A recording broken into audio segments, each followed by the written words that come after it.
باطن میں حکمت کس نے رکھی اور دل کو دانش کس نے بخشی؟ بادلوں کو حکمت سے کون گن سکتا ہے یا کون آسمان کی مشقوں کو انڈیل سکتا ہے؟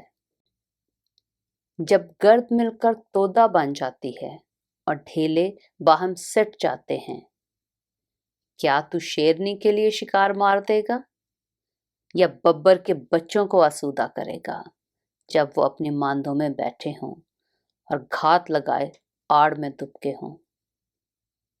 پہاڑی کوے کے لیے کون خوراک مہیا کرتا ہے جب اس کے بچے خدا سے فریاد کرتے اور خوراک نہ ملنے سے اڑتے پھرتے ہیں؟ ایوب کی کتاب، اس کا 39واں باب۔ کیا تو جانتا ہے پہاڑ کی جنگلی بکریاں کب بچے دیتی ہیں؟ یا جب ہرنیاں بیاتی ہیں تو کیا تو دیکھ سکتا ہے؟ کیا تو ان مہینوں کو جنہیں وہ پورا کرتی ہیں گن سکتا ہے؟ یا تجھے وہ وقت معلوم ہے جب وہ بچے دیتی ہیں؟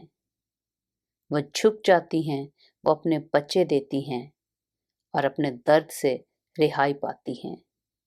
ان کے بچے موٹے تازے ہوتے ہیں، وہ کھلے میدان میں بڑھتے ہیں، وہ نکل جاتے ہیں اور پھر نہیں لوٹتے۔ گورخر کو کس نے آزاد کیا؟ جنگلی گدھے کے بند کس نے کھولے؟ بیابان کو میں نے اس کا مکان بنایا اور زمین شور کو اس کا مسکن۔ وہ شہر کے شور و غل کو ہیچ سمجھتا ہے اور ہانکنے والے کی ڈانٹ کو نہیں سنتا۔ پہاڑوں کا سلسلہ اس کی چراگاہ ہے اور وہ ہریالی کی تلاش میں رہتا ہے۔ کیا جنگلی سانڈ تیری خدمت پر راضی ہوگا؟ کیا وہ تیری چرنی کے پاس رہے گا؟ کیا تو جنگلی سانڈ کو رسے سے باندھ کر ریگھاری میں چلا سکتا ہے؟ یا وہ تیرے پیچھے پیچھے وادیوں میں ہینگا پھرے گا؟ کیا تو اس کی بڑی طاقت کے سبب سے اس پر بھروسہ کرے گا یا کیا تو اپنا کام اس پر چھوڑ دے گا؟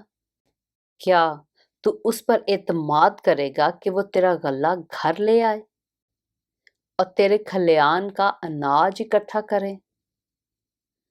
شتر مرغ کے بازو آسودہ ہیں، لیکن کیا اس کے پر و بال سے شفقت ظاہر ہوتی ہے؟ کیونکہ وہ تو اپنے انڈے زمین پر چھوڑ دیتی ہے اور ریت سے ان کو گرمی پہنچاتی ہے اور بھول جاتی ہے کہ وہ پاؤں سے کچلے جائیں گے یا کوئی جنگلی جانور ان کو روند ڈالے گا۔ وہ اپنے بچوں سے ایسی سخت دلی کرتی ہے کہ گویا وہ اس کے نہیں۔ خواہ اس کی محنت رائیگاں جائے، اسے کچھ خوف نہیں، کیونکہ خدا نے اسے عقل سے محروم رکھا اور اسے سمجھ نہیں دی۔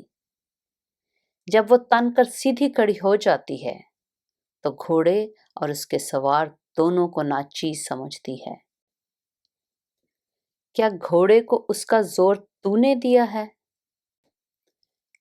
کیا اس کی گردن کو لہراتی ایال سے تو نے ملبس کیا؟ کیا اسے ٹڈی کی طرح تو نے کدایا ہے؟ اس کے فرانے کی شان مہیب ہے، وہ وادی میں ٹاپ مارتا ہے اور اپنے زور میں خوش ہے۔ وہ مسلح آدمیوں کا سامنا کرنے کو نکلتا ہے، وہ خوف کو ناچیز جانتا ہے اور گھبراتا نہیں، اور وہ تلوار سے منہ نہیں موڑتا۔ ترکش اس پر کھڑکھڑاتا ہے، چمکتا ہوا بھالا اور سانگ بھی۔ وہ تندی اور قہر میں زمین پیمائی کرتا ہے اور اسے یقین نہیں ہوتا کہ یہ ترہی کی آواز ہے۔ جب جب ترہی بجتی ہے وہ ہن ہن کرتا ہے اور لڑائی کو دور سے سونگ لیتا ہے، سرداروں کی گرج اور للکار کو بھی۔ کیا باز تیری حکمت سے اڑتا ہے اور جنوب کی طرف اپنے بازو پھیلاتا ہے؟ کیا عقاب تیرے حکم سے اوپر چڑھتا ہے اور بلندی پر اپنا گھونسلہ بناتا ہے؟ وہ چٹان پر رہتا اور وہیں بسیرا کرتا ہے، یعنی چٹان کی چوٹی پر اور پناہ کی جگہ میں۔ وہیں سے وہ شکار تاڑ لیتا ہے۔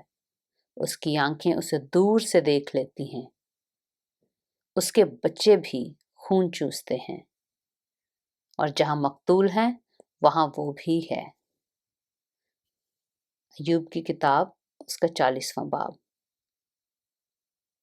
خداوند نے ایوب سے یہ بھی کہا، کیا جو فضول حجت کرتا ہے وہ قادر مطلق سے جھگڑا کرے؟ جو خدا سے بحث کرتا ہے وہ اس کا جواب دے۔ پاک کلام کے پڑھے اور سنے جانے پر خداوند کی برکت ہو۔